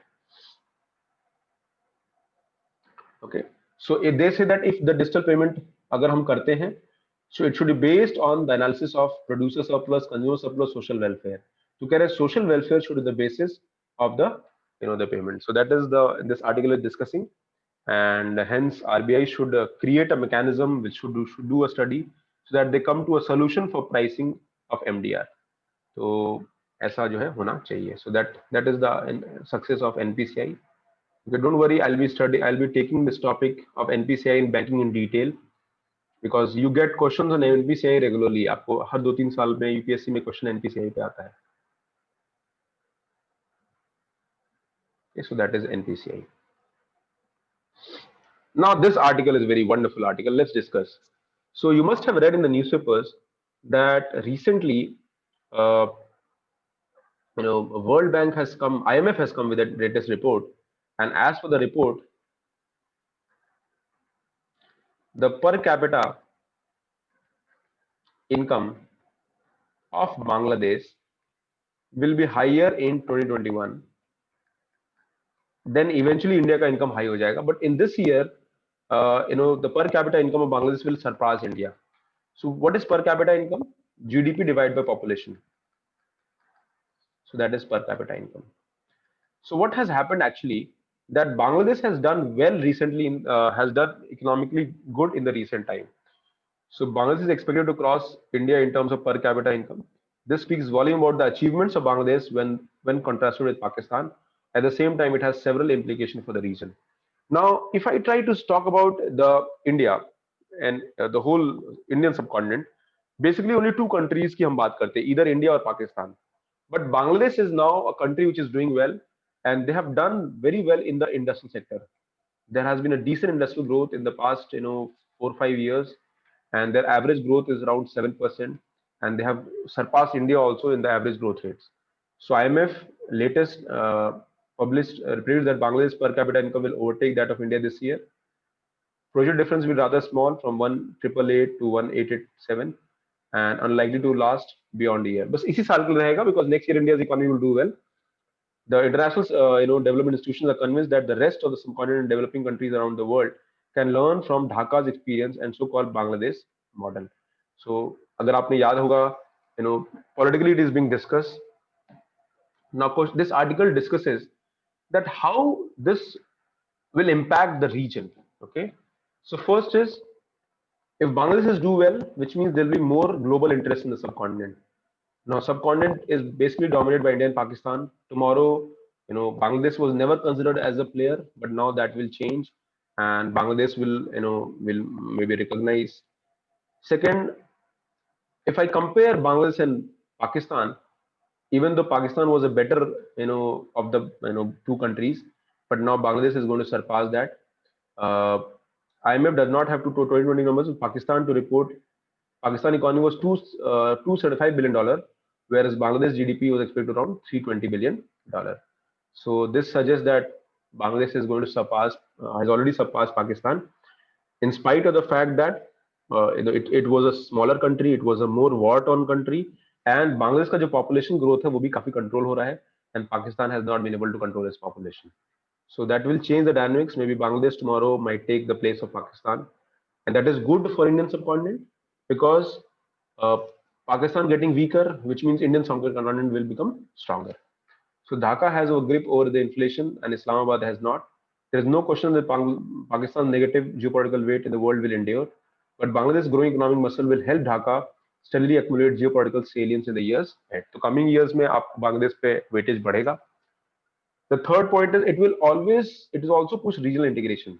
Now India and Bangladesh have good relation. Now India is doing well, Bangladesh is also do well. Similarly, if other countries like Nepal, Bhutan, they are also in proximity of India and they're also a peaceful country. So ये भी अच्छा करेंगे. So that will be a good regional integration in the coming years. And India का जो Indian subcontinent का जो history है, that is has been very poor, especially because of the conflict between India and Pakistan, the body like SARC, which was formed in 1985, it has not done well in the past on more than 3 decades. So now, instead of reviving the SARC, Delhi could usually focus on BBIN. What is BBIN? Bangladesh, Bhutan, India, Nepal. तो हम इन 4 country का हम एक group बना के let's focus on the integration and development, and let's cooperate, help each other, and that would will bring the bonus here, and so that will change the dynamics. So this will bring regional integrations, and then of course the Bangladesh importance will increase in the Indo-Pacific. Okay, economic success of Bangladesh is drawing attention from range of countries in East Asia, including China, Japan, South Korea, Singapore. The US, which has traditionally focused on India and Pakistan, has woken up to the possibilities in Bangladesh. Bangladesh does not want to get into the fight between Beijing and Washington, but the great power wooing of Dhaka is bound to intensify the new geopolitics of the Indo-Pacific. तो Indo Pacific का geopolitics जो है वो पाकिस्तान से बांग्लादेश की तरफ tilt होगा, and that is something that we might see in the future.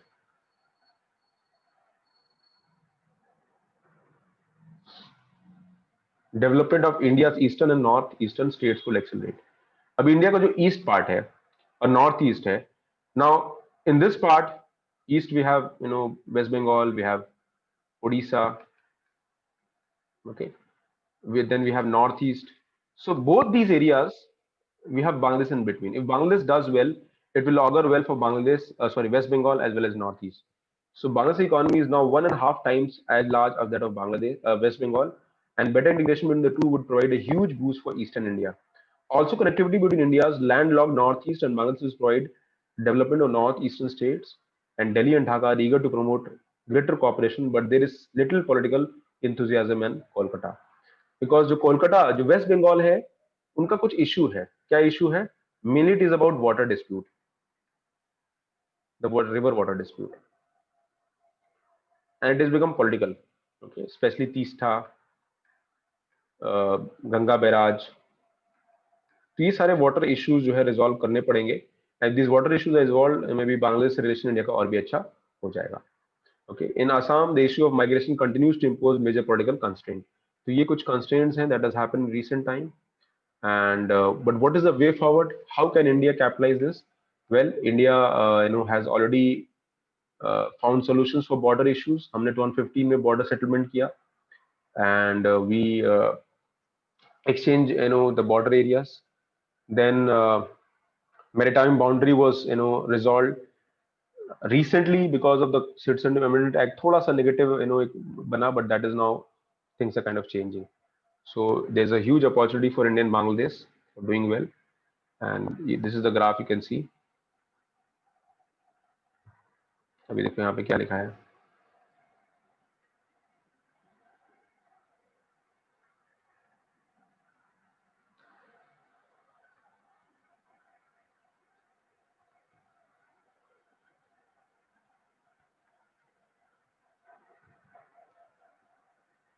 Okay, so both are going to jointly develop and pursue with Dhaka for ambitious framework for shared prosperity. Okay, so Bangladesh is doing well actually in comparison to India, so we should learn from them. Even though they had less per capita income, they have done well in education and health services. Okay, so that is a good thing. And all that is, I personally, because in the past 12 years Bangladesh is facing a lot of peace. वहाँ पे peace काफी आया है. One government is able to rule that. Opposition is almost decimated, and Awami League party is in power right now, and Sheikh Hasina, she has a very good relation with India also, and she has taken advantage of that. And the past 10-15 years Bangladesh has done well in the textile sector. Textile sector उन्होंने बहुत अच्छा किया है, and even today countries like India, we are not able to compete with Bangladesh because of the advantage they have. Okay, so that is the Bangladesh economic success. Now, Doha Accord. So what is Doha Accord? So Doha Accord was signed in Feb 2020 between US and Taliban. So who are Taliban? Taliban, nothing but it's basically the militant group which actually ruled Afghanistan in the period of 1990s. But after war on terror, after 9/11,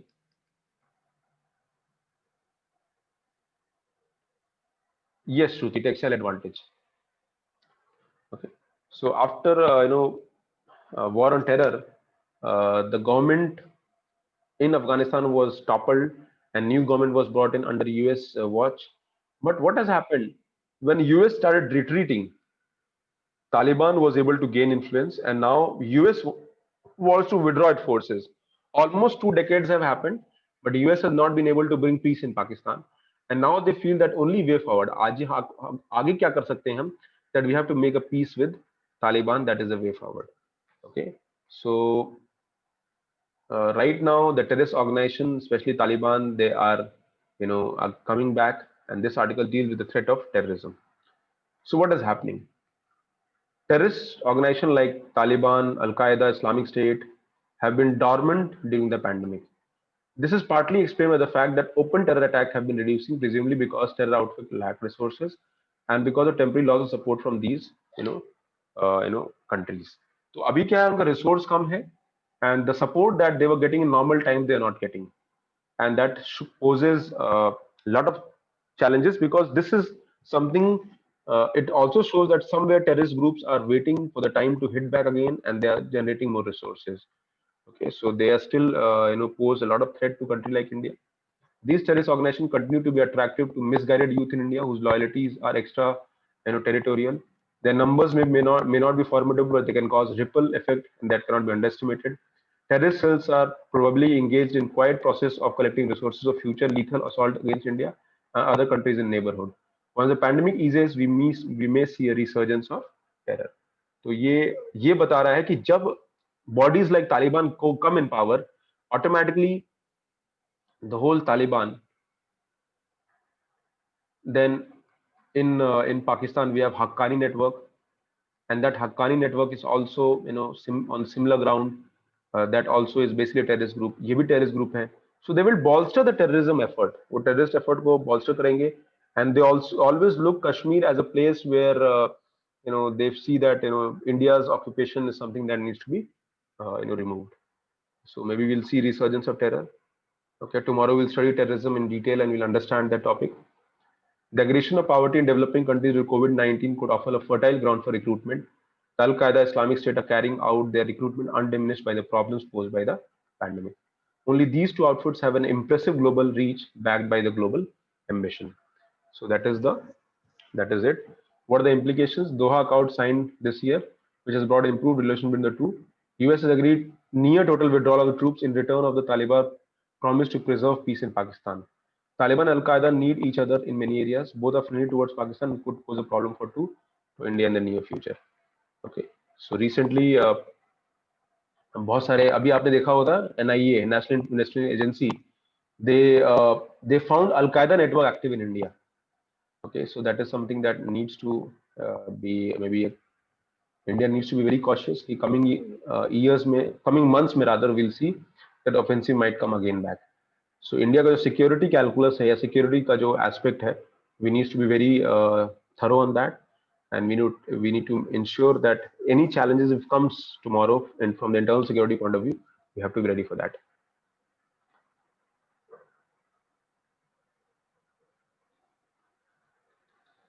Yes, Prithvi, you're right. In fact, Prithvi is saying that rather than spending US military troop to Afghanistan, if US invested in Afghanistan nation, maybe could have got good results for development society. See, the problem in US approach has always been historically that the solution is coming from USA. See, solution for any country will have to come from within. If and USA did try, but maybe that was late. If the solution would have all the Afghan peace process has to be Afghan led, Afghan people, and a section of Afghan people are supporter of Taliban also. So maybe US feels that now we have to bring Taliban also on board. But remember, Prithvi, there is no good terrorists or bad terrorists. Terrorists are terrorists. Moment they come in power, they'll show their real power. Okay, the moment they are back in power system, they'll probably engage themselves and unleash the real terror on ground. So I am, whatever little knowledge and understanding I have about internal security, I can say with certainty that this deal is probably maybe just an example of US moving away from the problem it created in the whole Middle East, and it is going to create problem for India also in the coming days. So that completes security implication for Doha Accord. Now let's go in the beginning of few topics that I had not covered. Should I give a break for a few minutes, guys?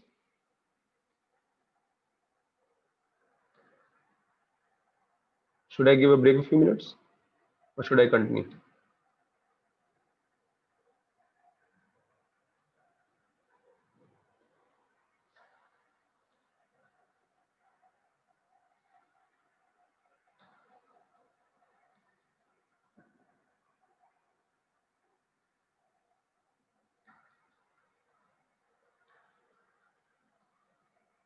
Okay, continue. Fair enough. Fair enough. ठीक है. चलो.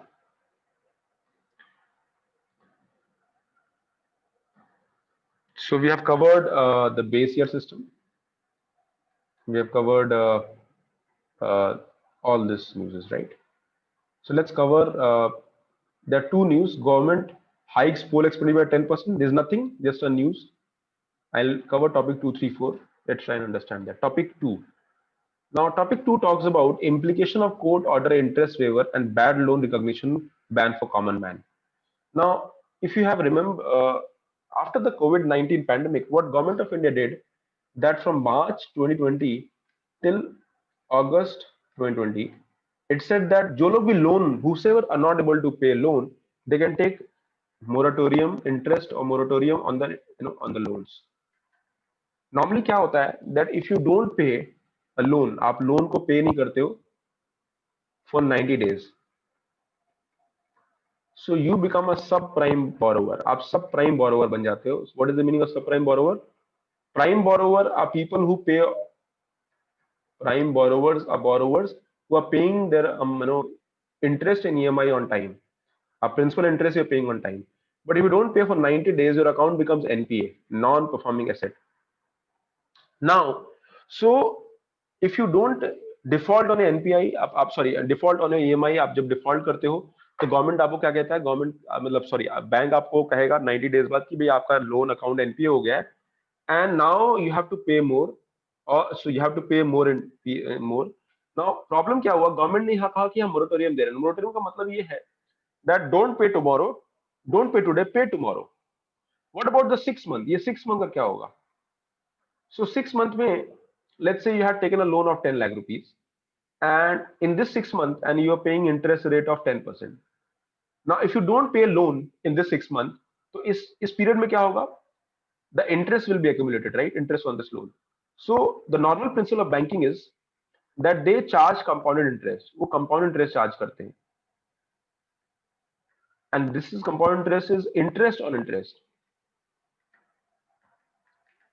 So not only you have to pay this 10% interest rate, but apart from the interest rate, even the interest on the interest will be charged. As it moves from one month to another month, जो interest लगता है उस पर भी interest लगेगा. So interest on interest. So it is called compounded interest. Now, so people went to Supreme Court saying that what did we do wrong? COVID-19 is it's basically a God-made disaster. We can't do anything. Or anyway, even it's a man-made disaster, we are not responsible. Let's say I start a business and I'm not able to continue the business. For example, I'll give you an example of ISH. So we have two centers in Delhi and we are not able to operate right now. Last year we were full-fledged operating, everything was normal, and today we are not able to do that. Fortunately, there's no debt on us. We have not taken any loan from the bank. But what if today we had a loan and we had to pay that? So that is a challenge. So why should we pay interest on interest? So Supreme Court said that what you're doing is not right. Okay, you charge interest, but don't charge interest on interest. But government refused. Government said that interest on interest is a common business practice. This is how the bank system works. But then Supreme Court countered government's argument. और फिर Supreme Court ने कहा कि भी आपको you have to take a more benign view. आपको benign view लेना पड़ेगा, and you need to understand the problems the Indian people are facing. The people who have taken loan, the business people who have many people have expanded, many people have invested. So what about them? For example, if I talk about, so in January, and in the February first week, we took one floor in ISH. So we had one floor, we took one another floor, and we invested in that floor. and the idea was that maybe, because we were facing space constraint. But in just 1 month after that investment, the COVID-19 came. Now fortunately, as I said, we don't have a debt. But what about people who had taken loan from the bank and उन्होंने लगाया होगा, तो उनकी क्या गलती है? And that is where government said that see, we can't help. Supreme Court ने कहा कि पहले आप ये moratorium को बढ़ा दो. Later on government said it is not possible. Why? Because economy is going back to normal, तो थोड़ा तो hardship रहेगा. Then uh, Supreme Court said that don't charge interest on interest. So government ने कहा नहीं, हमको interest भी charge करेंगे, because bank will lose a lot of money.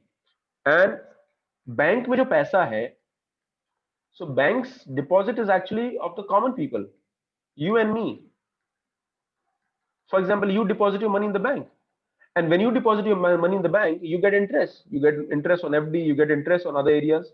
So that similar interest, अगर और वो बैंक आपका पैसा, the money which you put in the bank gives money loan to somebody else, and the difference is the earning of the bank, and that is how they are able to survive. So what exactly, you know uh, here the Supreme Court said that don't charge interest on interest. So government eventually relented, and government said the bank will charge interest on interest, but the interest on interest part is there, interest on interest, that will be paid by Government of India. So interest on interest will be paid by Government of India. और ये जो पैसा है, somewhere around, it is around 55,000 crore rupees, 55,000 to 6,000 crore rupees. And by November 5th, this money will be credited in your account. So that is what government. So bank will charge that, interest on interest normal way, but the interest on interest part will be credited in account, so that net burden of the interest is not there. So this article is discussing, and it is saying that जो Supreme Court ने किया है, that is not right. Supreme Court has gone ahead, because people who have taken loan are very few than people who have deposited the money, and the government is paying that money, which means that money is a common man's money. अगर government का जो पैसा है वो tax से आता है, and if that tax money is going to somebody's account, that is not right. So that is what this article is discussing. Though I do not believe what this article is discussing, because I personally believe that in the interest of the people, whatever the problems the people are facing in the COVID-19, the government should definitely help whatever little capacity they can do with that. Okay, so this is what implication of court order interest waiver and bad loan recognition for common man. Okay, so this part is clear to everybody. Did you understood the issue? So interest on interest will be paid by government, not by not by the the banks now. Okay, fair enough. So let's understand. So this article says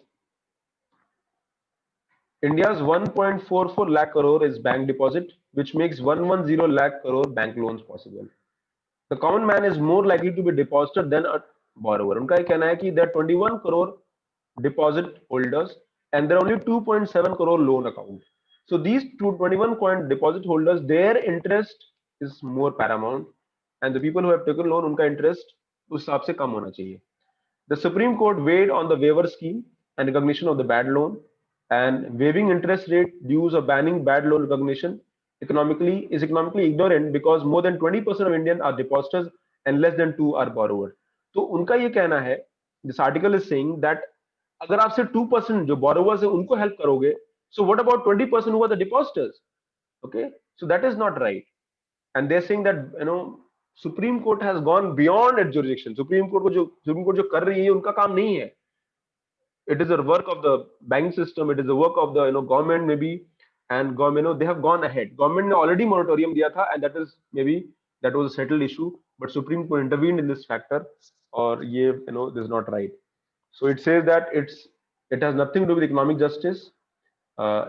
Supreme Court sabotages economic justice because fiscally funding banking diverts money from education, health, and skilling expenditure. तो उनका ये मानना है कि this approach is not correct. Bad account, bad loan. So what is bad account? Bad loan का मतलब loan जिसमें NPA हो गया है. NPA accounts are called bad loans. Okay, NPA accounts are called bad loan, and these are called bad accounts also. Okay, so what this article in short is saying, that Supreme Court, whatever Supreme Court is doing, that is not correct. it should not have taken the stand, which is there. Okay, because right now resources are finite. Even government is facing problem. They have less than around 3 lakh crore GST shortfall. Their fiscal deficit जो है उनका government का जो debt है, that is increasing, and that is not right. Okay, so what it says that Supreme Court should not involve in such thing because this is a market mechanism, and Supreme Court का जो involvement है, that maybe they do not understand how economy works. अच्छा, एक और problem है India में, जो cost of credit है, it is very high. It is very high, and the reason why it is very high because हमारे sorry, the deposit rates are high. Deposit rates means saving account rate. You get at 4%. FD rate you get at 6%, and then because of the bad loans, bank loses money, so they charge high interest.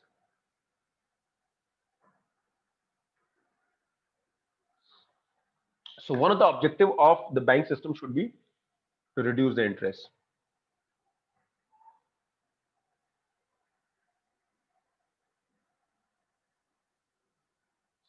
But that is not happening. For example, if you go in US and if you take a loan, you will get loan at an interest rate of 1%, 1.5%. But in India, you take a loan at 10%, 12%. So cost of doing business is high. आप credit पे loan लेके आप जब business करते हो, it is way too high, and that will change only when we reform the bank system. And how do we reform? We have to reduce the interest rate. So in future, I would advise each one of you to learn economics, learn how market operates, become a smart investor. Don't think of putting money only in the FD account, because that will not give you fetch you good return. People who think that putting money in FD will give them good returns all the time, no, that is not true.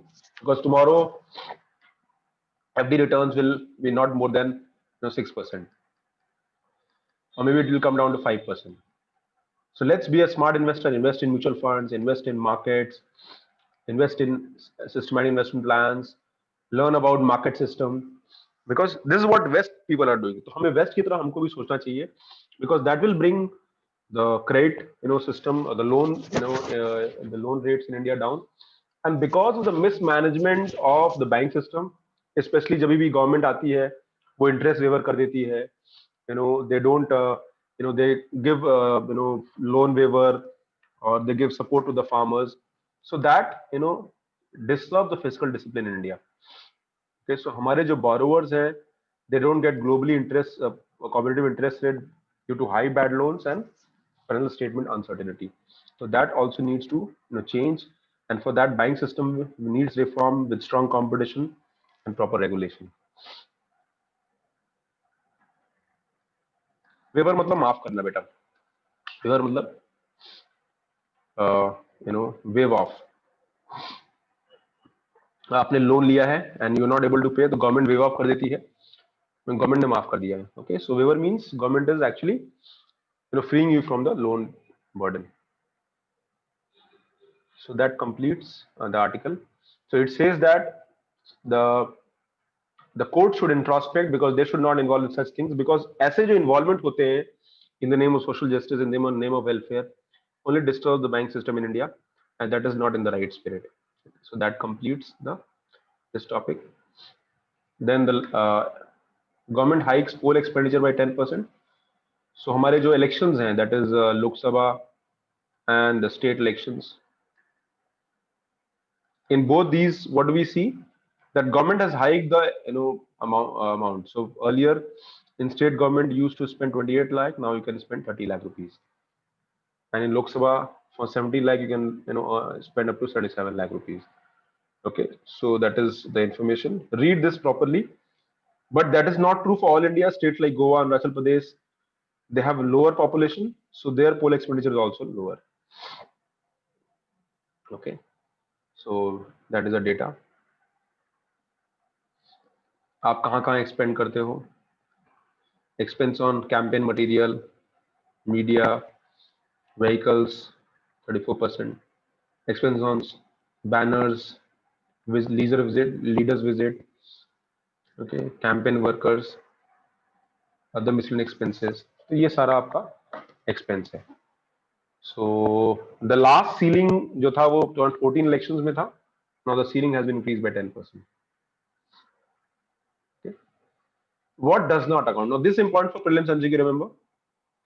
The leaders coming by helicopters or when they come to the rally, that is not a part of the election expenditure. Remember, any work done by the government during election, that is not also election expenditure. So when leaders come by helicopter, when they come for canvassing in your area, that is not for election expenditure. Okay.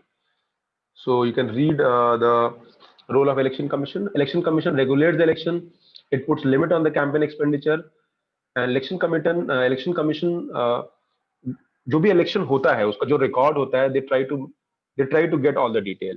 And if you give the wrong incorrect detail, आपका जो your election can cancel.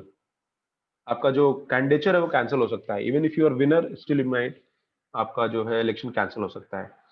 So that completes government hides full expenditure by 10%. So that is one news. And the last news for today, little technical, but I'll try to explain it, then we'll close for the day.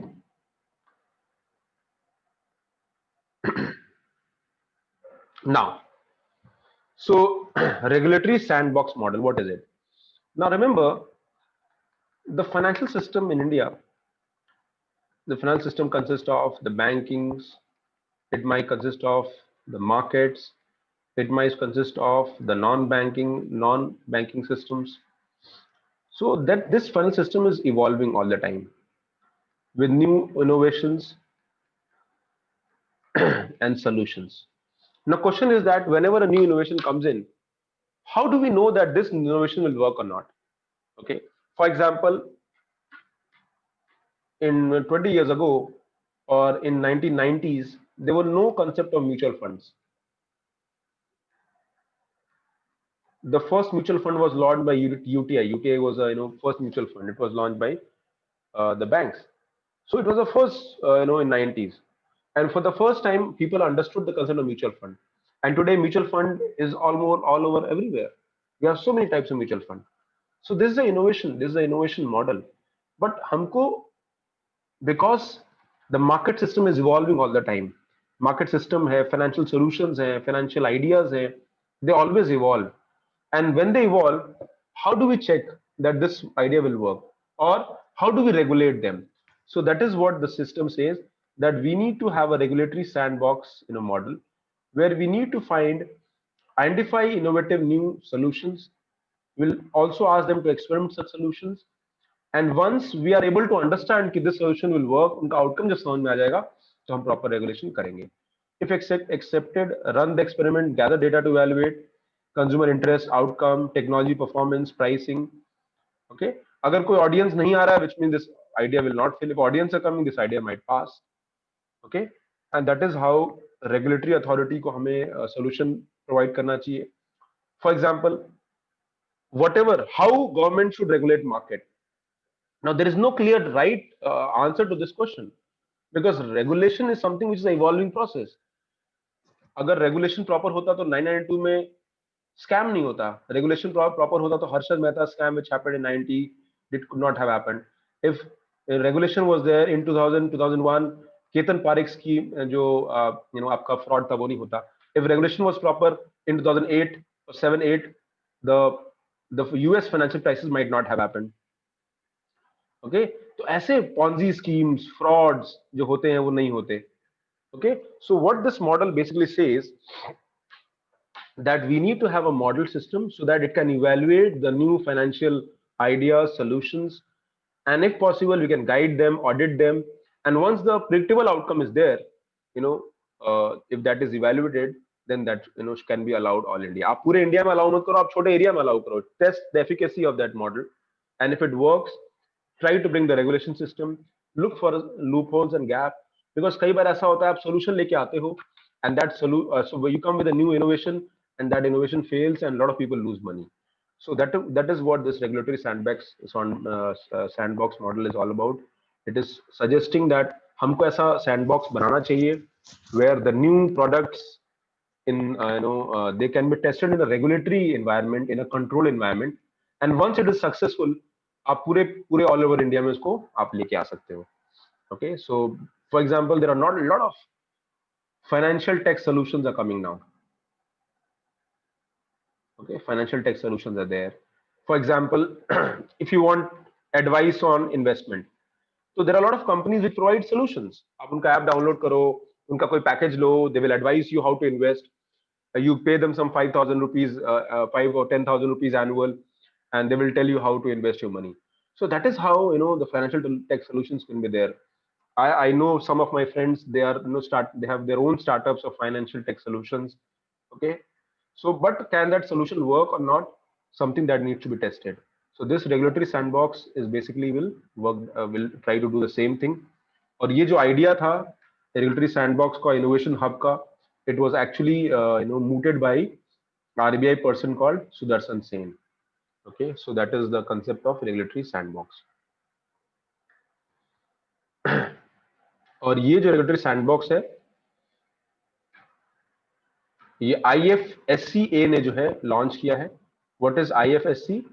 IFSC is international financial service centre authority. ठीक है, तो इसका centre जो है वो it is in Gujarat, and it is like international market for the पूरा international financial market है ये. ओके, ये this is the first time in India we have international financial market, और एक गिफ्ट सिटी है गांधीनगर में, वहां ये ऑपरेट करता है. Okay, so this is the whole idea of regulatory sandbox model.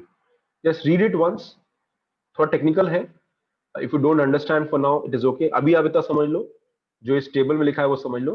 When I'll teach economics, the markets, then I'll explain this in detail. Okay. So that is all for today.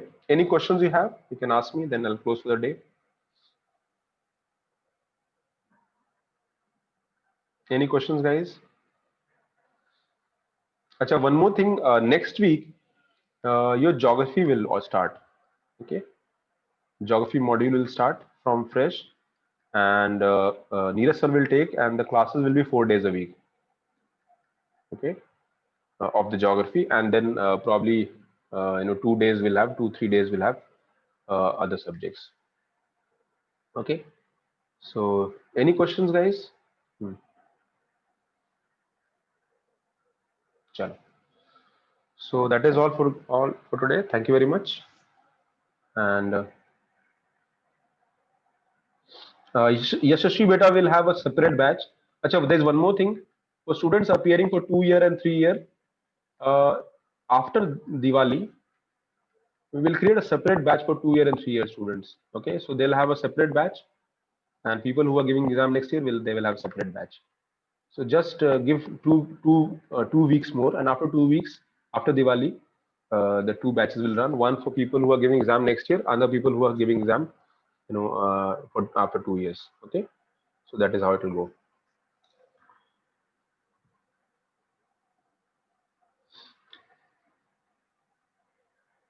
Shruti has a question, sir. Is there any connection between Sandbox and Amberbox? Shruti, when I'll teach WTO, there we'll study about Amberbox. Amberbox is basically it is a subsidies, agricultural agreement on agriculture subsidies are there. It's a concept. So when we'll study WTO, तो मैं आपको Amberbox बताऊंगा. अभी आपको idea नहीं है what is, because there's Amberbox, there's a blue box, there's a green box. Okay, it's a WTO concept. Right now, just leave it. Okay. Okay, chalo. Okay, guys, thank you very much. Take care. God bless you. Good night.